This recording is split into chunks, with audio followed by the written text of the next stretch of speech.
Bismillahirrahmanirrahim. Assalamualaikum warahmatullahi wabarakatuh. Di sini saya mohon maaf agak terlambat Pak, karena video yang sudah saya buat ternyata tidak tersimpan. Dan ketika saya mau upload, nggak jumpa videonya untuk YouTube. Makanya tidak tersimpan Pak. Saya mohon maaf terlambat. Saya akan menjelaskannya. Metode analisis kebangkrutan tugas kelompok, yang mana nama saya Muhammad Umar Abdullah, NPM 1705160078, dengan Bapak dosen bimbing Boy Fadli SEMAK. Di sini saya akan menjelaskan tentang metode analisis kebangkrutan, yang mana kebangkrutan di sini bukan lagi fenomena yang jarang kita dengar, sering terjadi di perusahaan yang namanya collab ataupun lain sebagainya. Itu biasa kalau dia tidak bisa memanajemen perusahaan tersebut. Ada yang dikarenakan tidak utang terlalu banyak, keuntungan yang sedikit. Nah, kemudian kesalahan-kesalahan perhitungan, kemudian banyaklah yang menyebabkan terjadinya kebangkrutan tersebut. Baik itu perusahaan-perusahaan jasa, manufaktur, ataupun perusahaan lainnya. Kemudian di sini saya akan menjelaskan tentang analisis kebangkrutan model Alman Z-Score, yang mana ada beberapa model, ada model Springett Z-Score, Zwiemski, analisis terkenal cara yang mudah menentukan prediksi kebangkrutan dan cukup akurat. Model yang digunakan ini adalah metode analisis kebangkrutan Z-Score. Apa yang dimaksud dengan kebangkrutan Alman Z-Score? Bagaimana prediksi kebangkrutan dengan metode Z-Score? Apa saja faktor-faktor penyebab kebangkrutan? Di sini saya akan bahas satu persatu. Nah, analisis kebangkrutan model Alman Z-Score. Analisis kebangkrutan model Alman Z-Score menggunakan metode multiple discriminant analysis, atau yang biasa disebut MDA. Alman mengembangkan model kebangkrutan dengan menggunakan 22 rasio yang diklasifikasikan ke dalam 5 kategori, yaitu likuiditas, profitabilitas, leverage, rasio uji pasar, dan aktivitas. Di sini saya akan menjelaskan ada beberapa rumus ataupun keterangan. Z sama dengan 1,2 X1, X2, X3. Ini yang mana keterangan X1 tidak utara. Return earning before interest, laba yang sebelum pajak, laba yang ditahan, return earning, sales, target company. Nah, sebelumnya tidak hanya di beberapa manufaktur saja. Nah, sekarang selain manufaktur juga menggunakan metode ini, metode revisi Alman, yang mana terdiri pada tahun 1993, yang mana X1 model kerja terhadap harta, laba yang ditahan, sama lebih kurang, namun sedikit perbedaannya di pengertiannya. Penjualan terhadap harta X5. Yang perlu kita ketahui, apabila indeks perusahaan 2,99 atau di atasnya, maka bisa dijadikan kebangkrutan itu 94-95% terjadi kebangkrutan. Contohnya ini, penelitian yang dilakukan model Alman Z-Score. Ini kita lihat tabel periode 2005 sampai 2009 dengan 6 perusahaan. Kita lihat dengan 6 perusahaan tersebut. Pada tahun 2005, perusahaan Jaya Real Property, Duta Pratiwi, Makassar, Development Sekuritas. Di sini kita lihat hasil analisa ataupun metode Z-Score-nya. Jaya Real Property itu 1,084, sebagaimana yang di atas tadi. Apabila dia mendekati 1,8, maka terjadi kebangkrutan itu 94 sampai 90%. Di sini perusahaan Jaya Real Property pada tahun 2005 hampir, namun di Duta Pratiwi, Goga Makassar Development, Indonesia Prima Property, kemudian Barik Land Development itu sangat jauh kemungkinan untuk bangkrutnya. Nah, ini penjelasannya lebih kurang. Kemudian perusahaan menghasilkan laba. Ini kita bisa lihat di setiap tahunnya. Ini pada tahun kita langsung ke tahun paling bawah, yaitu tahun 2007. Ya. Pada tahun 2007, perusahaan tersebut Jaya Rail sudah di bawah 1, dia 0,982. Namun di PT Ciputra Surya masih 1,7, mendekati 1,8. Menandakan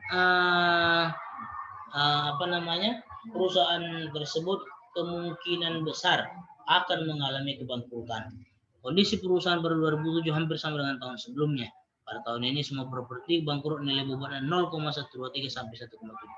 0,273 itu yaitu 273 itu Indonesia Prima Property. Ataupun yang 1,78 itu 179 itu Ciputra Surya.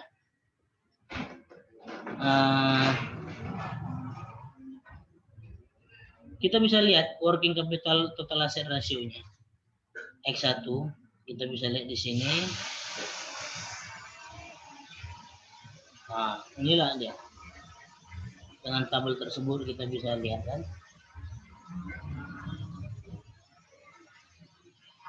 Nah, di sini total aset total X5 perusahaan yang terendah adalah PT Berlin. PT Berlin ini artinya perusahaan diindikasikan akan mengalami kebangkrutan 1,273. Nah, oleh karena itu, kalau sudah terjadi seperti ini, kita harus betul-betul menjaga bagaimana agar perusahaan tidak sampai bangkrut. Prediksi kebangkrutan dengan metode Z-score Alman. Kebangkrutan ini mengalami ketidakcukupan dana biasanya, ataupun utang yang banyak, kemudian debitur ataupun investor yang tidak ada, yang kurang. Kemudian setiap perusahaan itu pasti takut akan kebangkrutan, dan dia akan menganalisis rasio kebangkrutannya. Kalau terjadi seperti ini maka terjadi bangkrut. Kalau ini tidak tercapai maka terjadi kebangkrutan. Nah, jangan sampai kita salah ataupun kita tidak memprediksi kebangkrutan tersebut. Apabila kita membuat suatu perusahaan. Kemudian setiap perusahaan juga harus membuat analisis kebangkrutannya sendiri. Jangan sampai dia tidak membuat analisis kebangkrutannya, sehingga jika terjadi kebangkrutan dia akan sangat bingung perusahaan tersebut. Kita bisa lihat fenomena terbangkrutan juga terjadi perbankan. Di Indonesia tercatat 90 bank telah dilikuidasi sejak tahun 2005 hingga pertengahan tahun 2018. Mayoritas bank ini adalah bank BPR, yakni 89 satu bank umum. BPR ini bank untuk rakyat, yang mana mereka sering meminjamkan uang sehingga uang habis, orang mau menarik uang nggak ada, sehingga dia berutang ke bank-bank lain, Namun orang yang membayar utang mengalami penyendatan ataupun berhenti dia membayar utang, sehingga tidak bisa memberikan bayaran atau tidak bisa memberikan uang yang ingin ditarik oleh nasabah, sehingga terjadilah kebangkrutan tersebut. Apa faktor-faktor yang menyebabkan kebangkrutan? Di sini kita bahas banyak sekali faktor-faktor yang menyebabkan kebangkrutan. Salah satunya tidak mampu menangkap kebutuhan konsumen. Apabila dia perusahaan, maka dia harus tahu mana yang dibutuhkan konsumen, mana yang kurang dibutuhkan konsumen, mana yang tidak dibutuhkan konsumen, sehingga memproduksi barang tersebut sangat-sangat teliti. Tidak bergebu-gebu ataupun tidak, ini mantap, bukan menurut kita tapi menurut konsumen. Tidak terlalu fokus pada pengembangan produk. Nah, seperti contoh, sekarang di luar orang lagi membutuhkan masker. Nah, masker ini adalah produk yang sangat dibutuhkan. Bagaimana agar masker ini seharusnya banyak diciptakan ataupun banyak diproduksi. Bukan bagaimana pengembangan produknya ini biar bisa masker ini menjadi masker yang termahal, tidak. Kalau lagi banyak dibutuhkan, kita produksi terus. Karena orang tidak memikirkan bagaimana bentuk masker lagi, tidak memikirkan yang penting dia pakai masker. Kemudian ketakutan yang berlebihan dalam membuat perusahaan, janganlah kita memiliki takut yang berlebihan sehingga membuat kita ragu-ragu dalam segala hal untuk melangkah. Yang namanya rugi, yang namanya collab itu bisa terjadi, tapi tidak untuk ditakuti. Yang penting kita buat pekerjaan sesuai dengan yang aturan, kemudian kita buat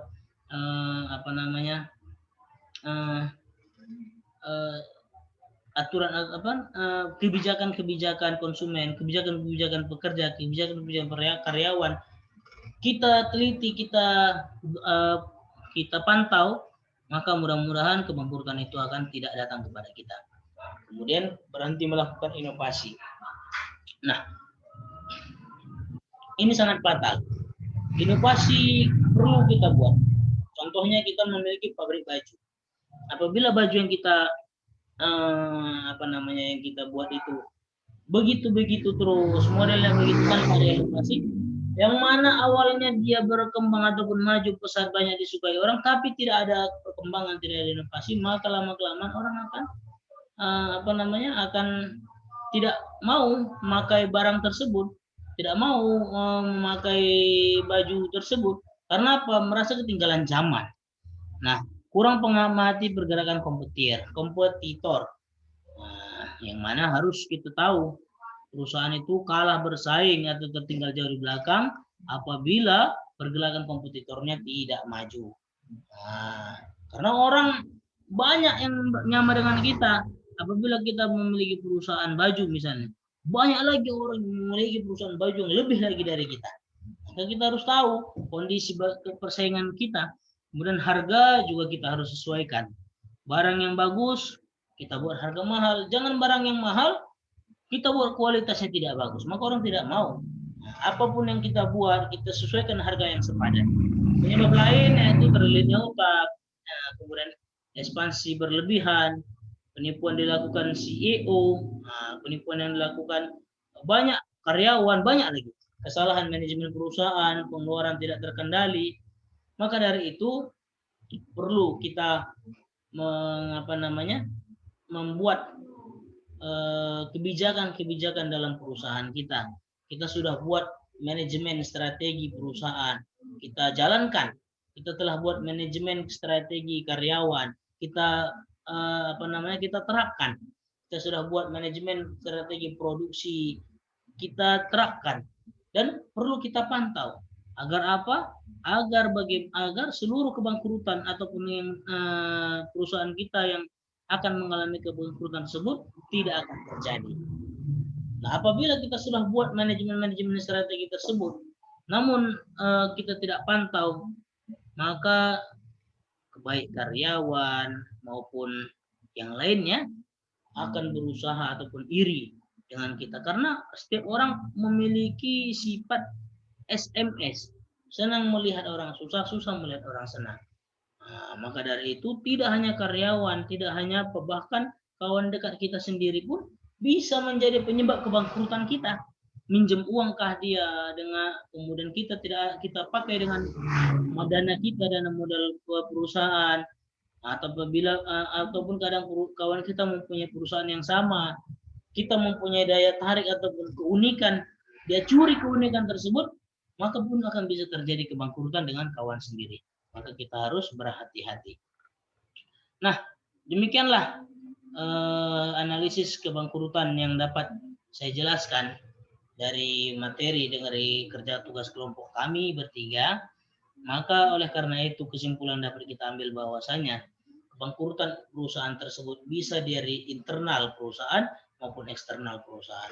Internal perusahaan yaitu dari karyawan, kemudian dari bahan, dari barang, bahan baku, utang, kemudian investasi, kemudian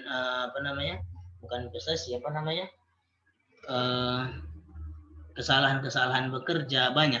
Kemudian dari eksternal yaitu investasi yang kurang, kemudian ke pembeli yang tidak banyak menyukai, banyak yang terjadi kebangkrutan yang bisa terjadi. Dalam menganalisis kebangkrutan, perusahaan menggunakan metode analisis kebangkrutan model Allman Z-score adalah menggunakan metode multiple discriminant analysis. Nah, yang seperti yang di atas tadi, bahwa metode Allman ini sangat tepat untuk menganalisis kebangkrutan perusahaan. Karena apa? Dia digabungkan 22 rasio, digabungkan menjadi 5 kategori. Likuiditas, profitabilitas, leverage ratio, uji pasar, dan rasio uji pasar dan aktivitas. Saran bagi pihak-pihak yang berkepentingan menggunakan metode ini, alangkah baiknya lebih memperhatikan metode dengan sesama agar memprediksi dengan baik dan benar analisis kebangkrutan perusahaan tersebut sehingga bisa menjadikan masukan yang lebih baik lagi ke depannya bagi seluruh pihak-pihak yang berkepentingan dengan menggunakan metode ini. Metode Allman Z-score ini sangat bagus untuk dijadikan bahan acuan menganalisis kebangkrutan perusahaan. Namun kita harus hati-hati jika kita tidak pandai melakukan metode tersebut, maka kita akan salah dalam perhitungan, maka salah pula dalam prediksi, salah pula dalam estimasi kita.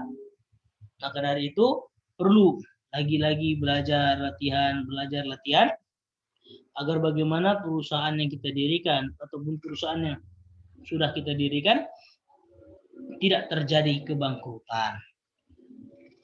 Maka dengan mengenal metode Allman Z-score ini mudah-mudahan bisa membantu kita dalam menjalankan seluruh usaha kita dan dan bisa menganalisis apakah perusahaan kita Z-score-nya itu sampai 1,8 ataupun 1,9. Apabila Z-score-nya kita tidak sampai 1,8 di bawah 1,0, maka bertanda perusahaan kita bakalan jauh dari kata-kata kebangkrutan. Namun kalau sudah dengan menggunakan metode analisis kebangkrutan tadi perusahaan kita mengalami tanda-tanda kebangkrutan, dia menandakan 1,8 ke atas, maka kita perlu cari apa penyebab kebangkrutan yang terjadi, apa yang membuat perusahaan tersebut bisa terjadi bangkrut. Maka kita atasi, kita yang sebagai pihak manajer mengambil keputusan yang tepat. Jangan tergebu-gebu, dikarenakan apabila salah dalam merangkah, maka perusahaan kita akan bisa tutup. Tapi apabila ketika kebangkrutan sudah hampir menghampiri kita, tapi pihak manajer ataupun kita selaku manajer mengambil keputusan yang tepat, maka mudah-mudahan perusahaan kita tidak mengalami kebangkrutan. Demikian yang dapat saya sampaikan dalam tugas kelompok yang mana dibuat video mandiri seperti ini, yang dapat saya jelaskan. Mungkin banyak salah dan dalam penjelasan kurang tepat, kurang jelas pembicaraannya, kurang jelas kosakatanya.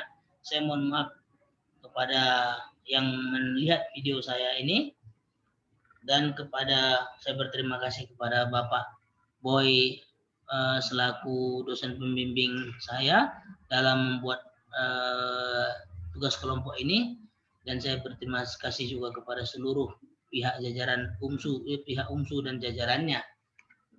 Demikian yang dapat saya sampaikan. Assalamualaikum warahmatullahi wabarakatuh.